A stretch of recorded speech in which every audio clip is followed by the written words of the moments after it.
For a decade now, the United States and Eritrea have essentially been, well, the geopolitical equivalent of sworn enemies. Oh, absolutely. Total deep freeze. Right. I mean, we are talking punishing sanctions, Yeah. diplomatic blacklists, and just a general strategy of total isolation from Washington. Yeah, the basic assumption was that this relationship was just, frozen in carbonite. Exactly. Frozen.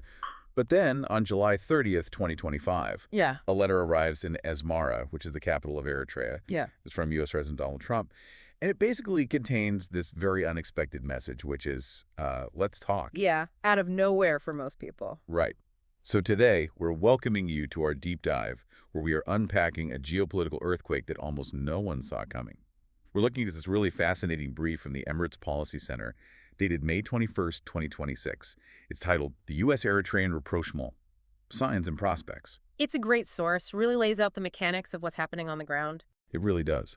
So the mission of this deep dive today is to figure out what is suddenly driving these two historical adversaries to the same table, right? And how this rapid thaw could just completely rewire the balance of power across the Red Sea and the Horn of Africa. Because it's a massive shift. It is. So, okay, let's unpack this. Because from the outside, a letter like that feels completely out of the blue. But there was actually a precursor to this, wasn't there? There was, yeah. The groundwork was actually laid a few months earlier, so early last year. It began when Eritrean President Isaias Afwerki proactively reached out to congratulate Donald Trump on his re-election. Which sounds like standard courtesy, right? Normally, yes. But in the context of US-Eritrean relations, it was a glaring anomaly.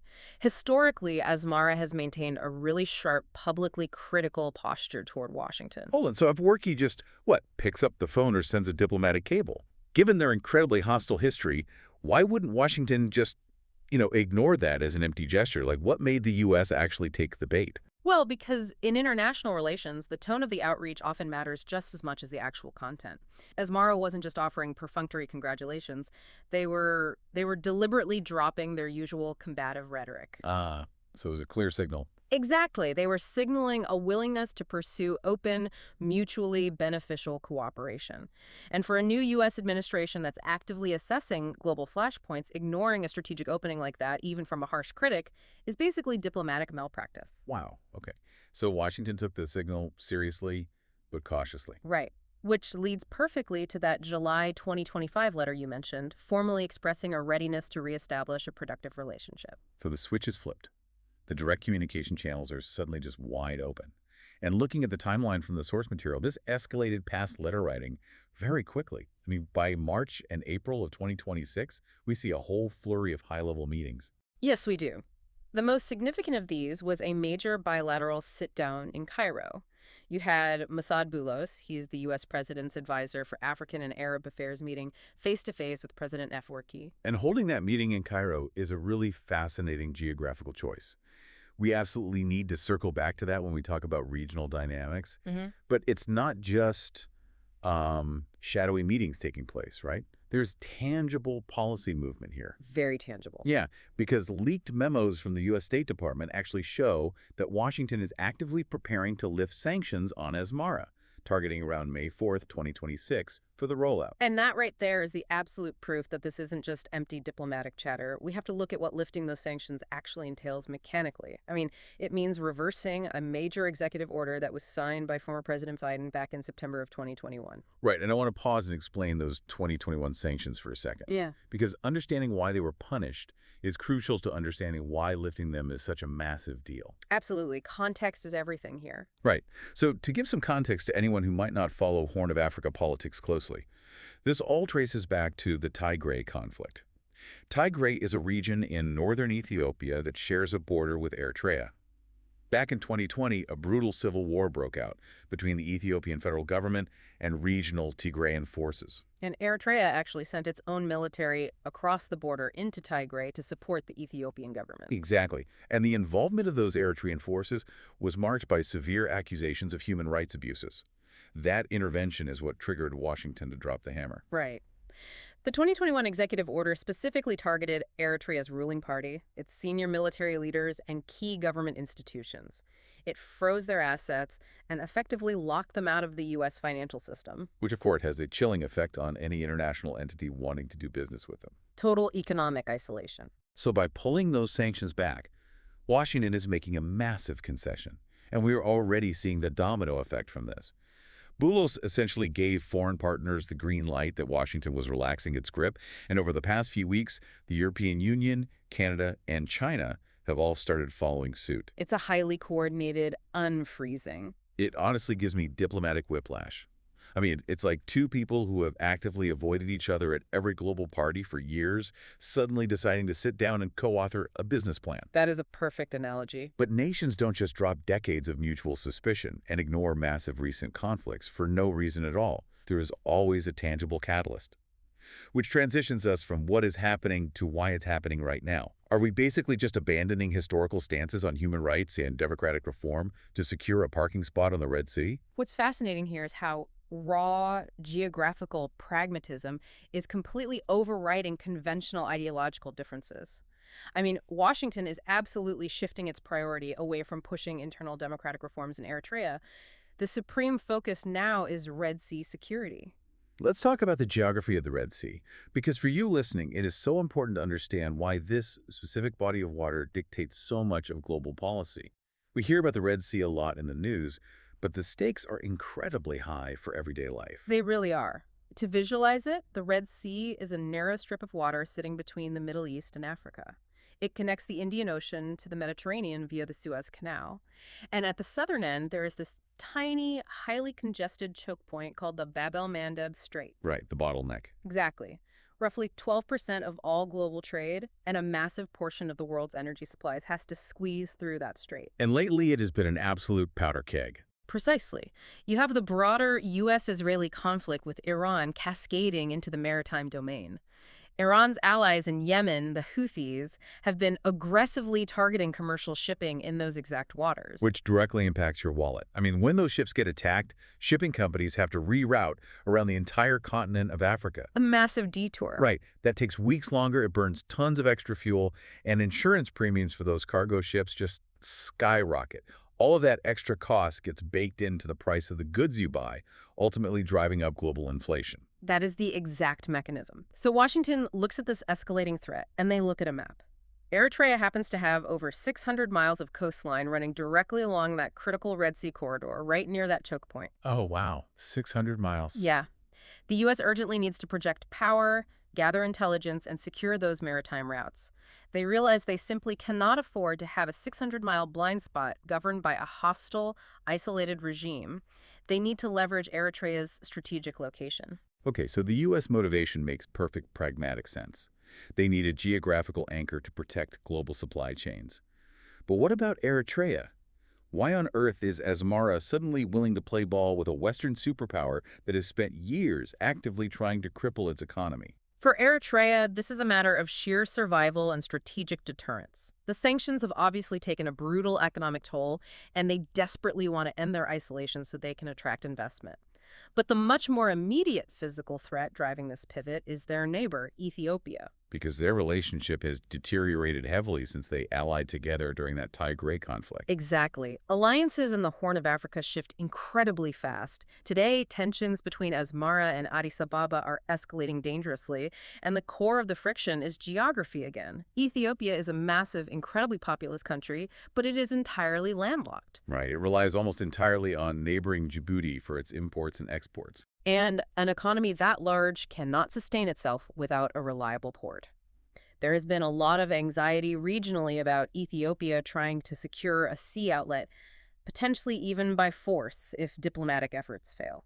And Eritrea, with its massive coastline, is acutely aware of that vulnerability. Right. So Asmara is looking at Washington not as an ideological partner, but as a geopolitical shield. If Eritrea can align itself closer to the U.S. and perhaps allow the U.S. some level of security cooperation along its coast, it creates a massive deterrent. Oh, I see. Because Ethiopia is far less likely to attempt any aggressive border alterations or forceful port acquisitions if they know it might directly entangle American strategic interests. It is brilliant hedging. They are borrowing U.S. military gravity to protect their own borders. But there's a third layer to Eritrea's motivation that is genuinely my favorite part of this analysis, the Russia and China factor. Because the historical playbook says that when a nation is sanctioned and isolated by the West, they don't just fold, they run straight into the open arms of Moscow and Beijing. That is the standard expectation, yeah. You join the anti-Western bloc. But the reality of that bloc is often much weaker than the rhetoric. Eritrea is pivoting right now, largely because that traditional alliance completely failed them when they needed it most. How so? Well, when the UN Security Council was debating maintaining sanctions against Eritrea, Russia and China did not use their influence to protect Asmara. They didn't provide sufficient diplomatic cover. And Asmara was furious. The Eritrean Ministry of Information released a public statement about this recent U.S. thaw. They expressed gratitude for the U.S. decision to consider lifting sanctions.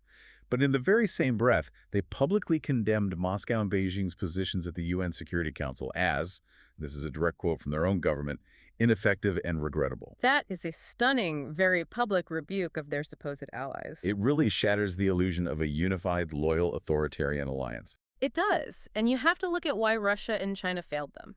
Moscow and Beijing also have massive investments and strategic interests in Ethiopia. When forced to choose between supporting isolated Eritrea or maintaining ties with Ethiopia, they hedged. They abstained or offered weak support. Which proves to Asmara that anti-Western solidarity is a myth. Exactly. It proved that in an actual crisis, ideological alignment with Russia or China wouldn't save them. So if the anti-Western bloc cannot protect them from UN sanctions, and the U.S. is suddenly stepping up, offering to lift its own crushing sanctions and simultaneously act as a counterbalance to Ethiopian aggression, well, Eritrea is going to take the U.S. deal. They're calculating purely based on who can deliver tangible physical security. Yes. It really is the ultimate pragmatism on both sides. The U.S. gets a watchtower on the Red Sea to protect global trade. Eritrea gets the U.S. as a bodyguard against Ethiopia and a ticket out of economic exile. They are both willing to just completely ignore their historical baggage to get it done. But, and this is the crucial constraint the analysis warns about, we absolutely cannot mistake this mutual pragmatism for a perfect, friction-free alliance. Just because they have matching needs right now does not mean they have a stable foundation. Not at all. There are deep-seated structural roadblocks keeping this from evolving into a full-blown partnership. Because it looks great on a whiteboard, but the execution is a nightmare. Let's dig into those roadblocks, starting with the glaring crisis of mutual trust. Neither side is walking into this with rose-colored glasses. Far from it. In Washington, there is deep division among policymakers. Easing sanctions on an authoritarian regime without demanding any internal reforms is a tough pill to swallow for many in the State Department and Congress. They do not view Eritrea as a nation that can be neatly integrated into the traditional Western security umbrella. And to be fair, Eritrea isn't exactly asking to be integrated either. Their entire national identity is built on a fiercely guarded independence. You have to remember, Eritrea fought a brutal 30-year war for independence from Ethiopia, from 1961 all the way to 1991. The generational struggle. Exactly. That struggle forged a political doctrine that is deeply paranoid about foreign influence, especially from the West.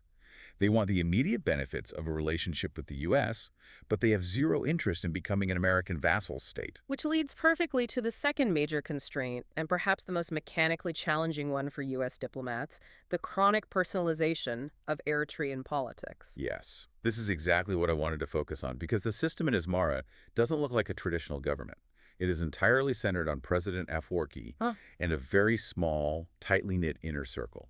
There are no robust ministries, no independent legislature, no stable long-term institutional arrangements that outlast a specific leader. Right. Everything depends on the individual calculations of one man and his immediate network. Wait, so we are talking about two nations trying to build trust.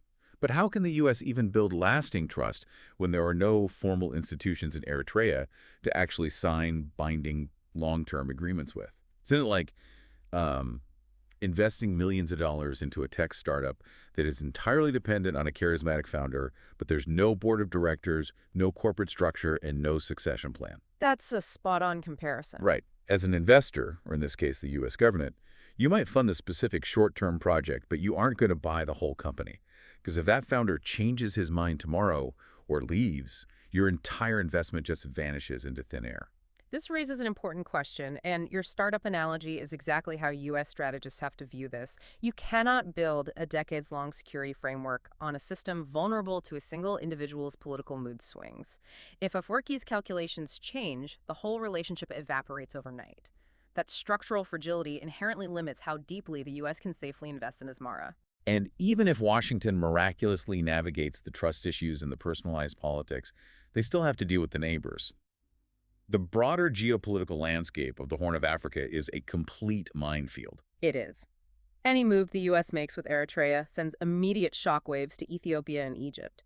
Remember how Masad Boulos met with Afwerki in Cairo? Right, the location choice. That wasn't an accident. Egypt and Ethiopia are currently locked in a massive existential dispute over the grand Ethiopian Renaissance Dam being built on the Blue Nile. The GRD project. Exactly. Egypt relies almost entirely on the Nile for its water and agriculture.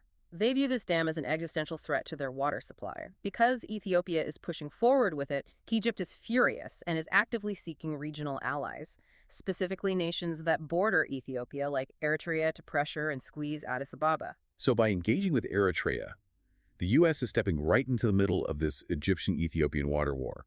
Washington has to maintain a flexible, almost microscopic level of engagement. If they get too close to Asmara, they risk alienating Ethiopia, which is historically a major U.S. partner in Africa. They're essentially trying to patch a leak without accidentally detonating the entire region. Precisely. So having mapped out the intense motivations driving them together and the severe structural roadblocks threatening to pull them apart, the analysis projects three distinct trajectories for where this relationship actually goes from here. Okay, let's walk through these mechanically. Trajectory number 1, limited functional engagement. The analysis considers this the most likely scenario by far. It is a highly conditional framework. What this looks like on the ground is low-ceiling, heavily tested cooperation. The U.S. selectively eases those 2021 sanctions, maybe unfreezing specific assets or allowing certain transactions, while quietly building discrete intelligence-sharing channels. They test Asmara's willingness to provide data on Red Sea maritime threats without signing any massive defense treaties. It's like grabbing a casual coffee to network. And for Eritrea, this setup is perfect. They regain some economic breathing room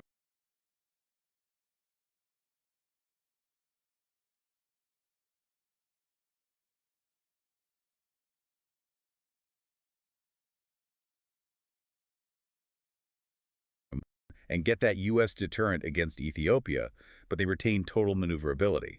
They don't have to agree to human rights monitoring or host large permanent American bases that might constrain them later. It is strictly functional, transactional diplomacy. Now, trajectory number 2 is defined as temporary situational openness.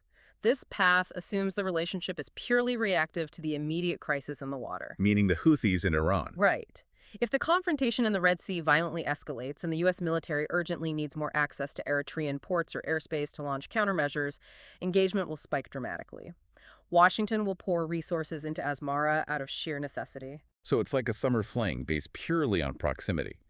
But the downside of Trajectory 2 is its extreme volatility. If the maritime threat wanes, say a broader peace deal is reached in the Middle East, or if a new administration in Washington decides to pivot away from the region, this engagement collapses just as fast as it spiked, because it's built on a temporary crisis, not a shared vision. Which brings us to the third and frankly least probable trajectory, a gradual shift toward a broader, comprehensive partnership. The getting married scenario, where the startup actually goes public and integrates into the global market. Exactly. But to get there, you would need to see fundamental structural shifts that go far beyond what is currently happening. We are talking about tangible progress and trust building that leads to the U.S. developing deep water ports on Eritrea's coast, securing long-term mineral extraction deals, and formally integrating Eritrea into a new regional security architecture alongside other U.S. allies. But based on everything we just discussed about Eritrea's paranoia of foreign influence and the deeply personalized nature of Afwerki's rule, that kind of deep structural integration seems nearly impossible. It does. However, if we connect this to the bigger picture, it is crucial to understand that even Trajectory 1, that limited, casual, functional engagement, fundamentally recalibrates the balance of power in the Horn of Africa. Just by lifting sanctions and opening a dialogue, the U.S. grants Eritrea a significantly greater capacity to counterbalance Ethiopian pressures and diversify its global partnerships. It changes the math for every single country in the region. Ethiopia has to rethink its port strategy. Egypt feels emboldened. It is a massive geopolitical ripple effect stemming from a single pragmatic shift in Washington. And it all ties directly back to maintaining the flow of global trade through the Bab el-Mandeb Strait. Here's where it gets really interesting, though. We've covered the mechanics of the Red Sea, the regional rivalries, and the personalized politics. But I want to leave you with a final thought to ponder. Something that could actually represent a massive shift in how global diplomacy operates moving forward. We talked about how Eritrea's willingness to pivot to the U.S. was heavily influenced by their sheer frustration with Russia and China failing to protect them from UN sanctions. The shattering of the anti-Western illusion. Right.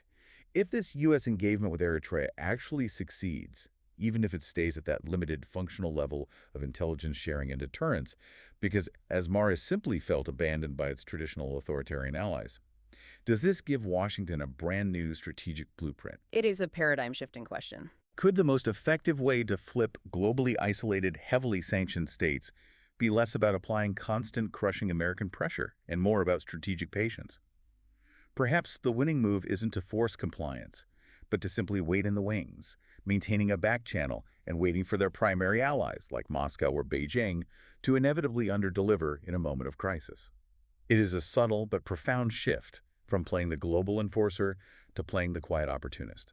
And if it works in Eritrea, you have to wonder where else Washington might try it. It certainly challenges the traditional diplomatic reliance on endless sanctions and isolation. It really does. It is something to keep in the back of your mind as you watch the news coming out of the Horn of Africa and the Red Sea in the coming months.